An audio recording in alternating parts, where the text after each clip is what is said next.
Hello. Hi. Hi. Hold on 1 second. Start video. Let me just get my volume. Hi. Hello. How are you? There you go. There you are. Hello.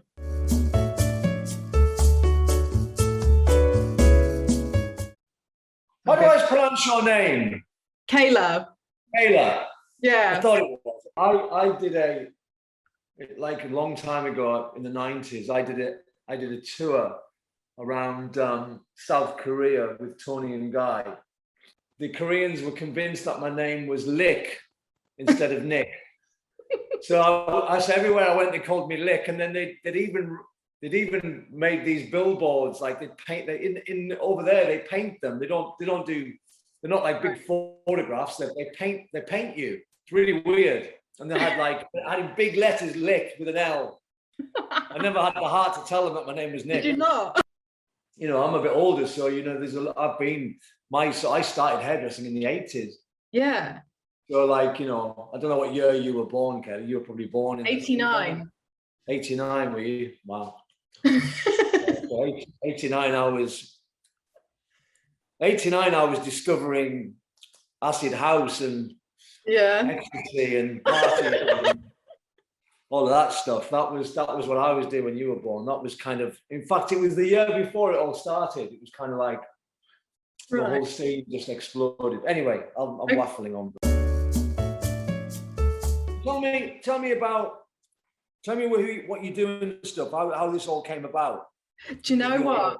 I don't totally know what I'm doing right now, but it came about because a couple of years ago, I was trying to buy some scissors, and I kind of realized how hard it is to do that.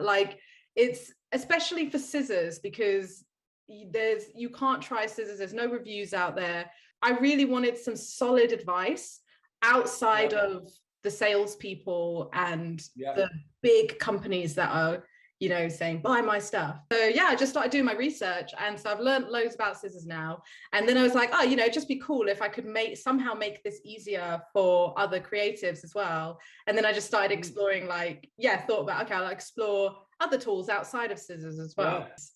I was watching your video on your in session about this industry being quite secretive and feeling a little bit inaccessible sometimes.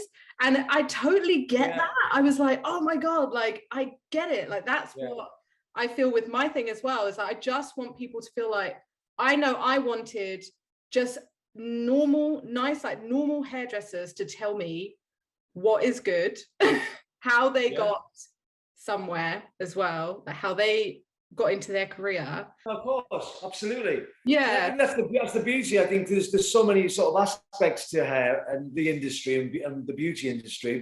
There's so many different sort of levels in terms of salon or session or celebrity or fashion or whatever it might be. Yeah. And I think everybody's got their own sort of little. Part of what I'm doing within session is to really expose.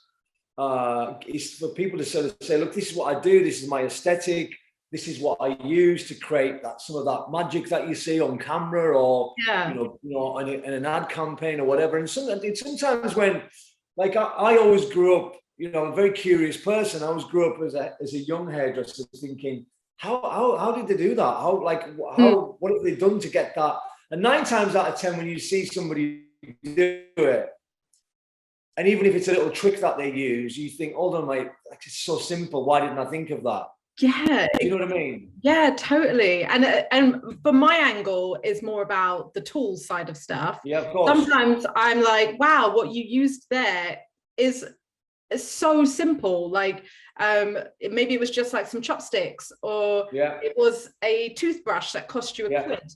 It doesn't have to be these really expensive, really professional tools. No, it isn't. You can improvise with it.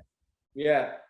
I'm at a really early stage of this project. So I'm so surprised that you were interested in talking to me about it. It's lovely, because I'm always about, we get asked to do a lot of stuff and all that stuff, but when somebody sort of does something a little bit different and I think, oh, that's interesting, then you gravitate to Yeah. Oh, You gravitate to that stuff, and I think that's important. I think it's important to support.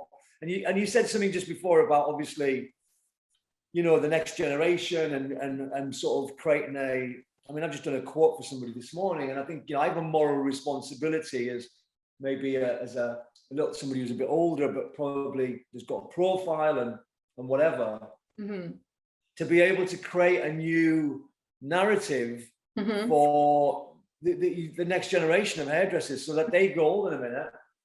Nick sort of changed that thing, and he made it that easier for us to be able to go in and do that, whether it's through, a certain organization or a way of doing hair or whatever it might be. So that stuff is super important to me, on a personal level. Yeah, I completely agree. Supporting people like you is really important, Kayla. Thank you.